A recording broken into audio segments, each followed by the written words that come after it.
Hello, 21st century primates. My name is Asaf Khan. Now, I might be fictional or real. That does not matter as Holi is here. And I have wondered with my primate mind how this festival came to be. Well, I got a tip from my time traveler friend that Educational Videos is about to release a video on this very topic. So, I am off.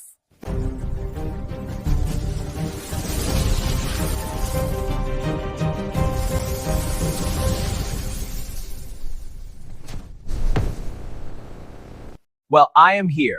Now, although this studio isn't quite akin to my taste, it will have to do. So, anyways, enough talk. Let's see the video.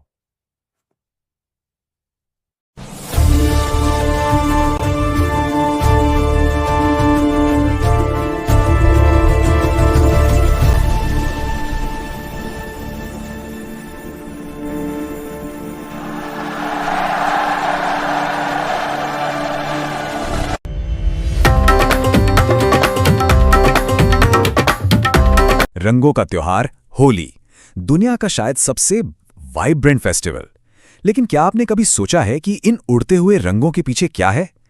असल में इसके पीछे एक बहुत लंबा और गहरा इतिहास छिपा है, एक ऐसी कहानी जो आग और आस्था से लिखी गई है। तो चलिए आज इसी कहानी की पड़ताल करते हैं। बुरा ना मानो, होली है। अरे भाई, ये लाइन तो हम सबने सुनी है ना? ये 3 शब्द असल में होली की आत्मा है। ये एक तरह की सोशल चाबी है जो मजाक, मस्ती और थोड़े बहुत नियम तोड़ने के दरवाजे खोल देती है। और यही तो इस त्योहार का मजा है। पर सोचिए, क्या होली सिर्फ रंगों का खेल है? नहीं, अगर हमें दुनिया के सबसे रंगीन त्योहार को सच में समझना है ना, तो हमें इस गुलाल के पार देखना होगा, सीधे आग की लपटों में, क्योंकि इसकी कहानी रंगों से कहीं ज्यादा पुरानी और गहरी है। तो सवाल ये है कि ये रंग आए कहां से? शुरुआत यहीं से करते हैं। इस सवाल का जवाब हमें मिलता है एक बहुत ही खूबसूरत प्रेम कहानी में, राधा और कृष्ण की कहानी में। तो कहानी कुछ यूं है कि युवा कृष्ण का रंग सांवला था और उन्हें लगता था कि राधा इतनी गोरी हैं तो वो उन्हें पसंद करेंगी या नहीं। तो बस एक दिन उन्होंने शरारत में राधा का चेहरा अपने ही रंग से रंग दिया। और जानते हैं क्या हुआ? ये एक खेल बन गया। यहीं से रंगों का ये मजेदार खेल शुरू हुआ और देखते ही देखते पूरे गांव में फैल गया। लेकिन रुकिए, ये सिर्फ एक शरारत नहीं थी। इसके पीछे एक बहुत गहरा आध्यात्मिक मतलब भी है। जो भक्ति आंदोलन का दर्शन है ना, उसके हिसाब से एक दूसरे पर रंग लगाना असल में सारे भेदभाव मिटाने जैसा है। ये इंसान और ईश्वर के बीच की दूरी को खत्म करने का प्रतीक है। सोचिए, जब सब रंग में सराबोर होते हैं तो हर चेहरा एक जैसा दिखता है, कोई फर्क नहीं। तो ये तो हुई रंगों की बात। अब कहानी की एक और परत हटाते हैं और चलते हैं और भी पुराने वक्त में, उस कथा तक जो इस त्योहार की असली नींव है।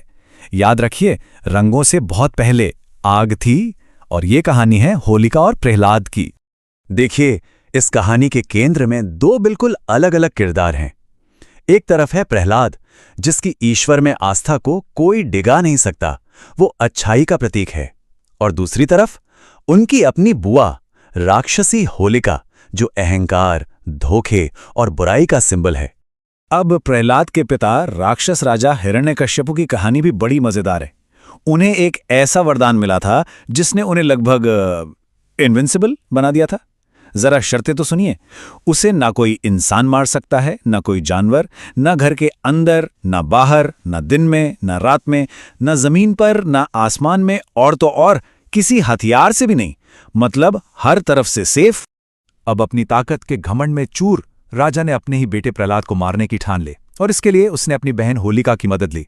होलिका के पास एक ऐसी चादर थी जो उसे आग से बचा सकती थी। प्लान यह था कि वो प्रहलाद को गोद में लेकर जलती चिता पर बैठ जाएगी। वो बैठी भी, लेकिन तभी एक चमत्कार हुआ। हवा चली और वो जादुई चादर उड़कर प्रहलाद पर आ गई और होलिका वो खुद उस आग में जल गए। और बस इसी बुराई पर अच्छाई की जीत को हम हर साल होलिका दहन के रूप में मनाते हैं।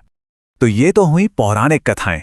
अब इनसे निकलकर जरा इतिहास के पन्ने पलटते हैं और देखते हैं कि कैसे ये पुराने रीति रिवाज हजारों सालों के सफर में बदलते बदलते आज की होली बन गए।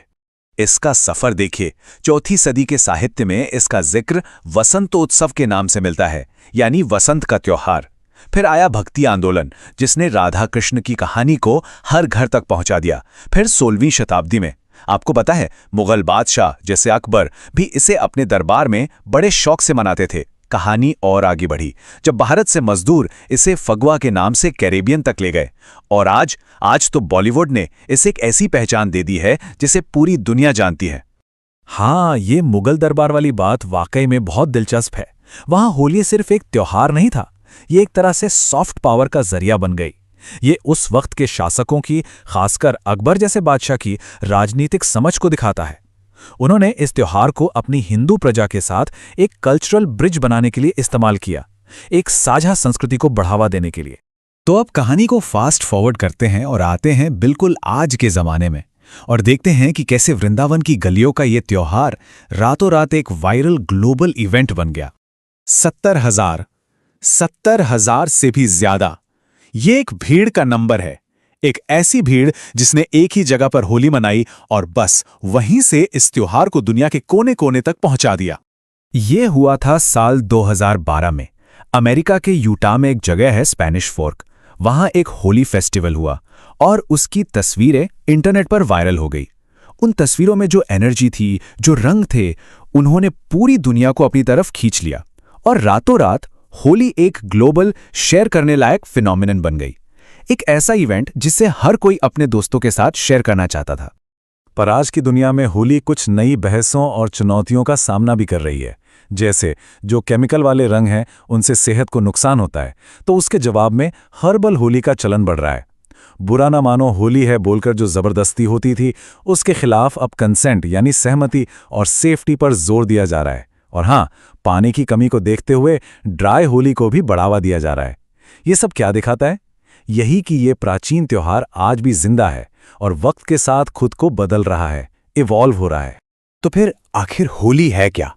क्या ये सिर्फ अच्छाई की बुराई पर जीत का संदेश है, या सर्दी के बाद फसल का त्योहार? क्या ये राधा कृष्ण की प्रेम कहानी है, या फिर दुनिया भर में फैले भारतीयों के लिए अपनी संस्कृति से जुड़ने का एक जरिया? एक बॉलीवुड का सुपरहिट गाना, एक वायरल सोशल मीडिया इवेंट, या एक एनवायरमेंटल सुधार आंदोलन? सच तो यह है कि होली ये सब कुछ है, एक ही समय पर। और आखिर में बस एक बात सोचने वाली है, होली शायद हमें यही याद दिलाती है कि हम जो दीवारें अपने बीच खड़ी करते हैं वो कितनी कच्ची हैं। चेहरे पे लगा हुआ वो रंग वो कोई नकाब नहीं है, वो कुछ पलों के लिए एक सच्चाई है, हमारे जुड़ाव की, हमारी साझी खुशी की।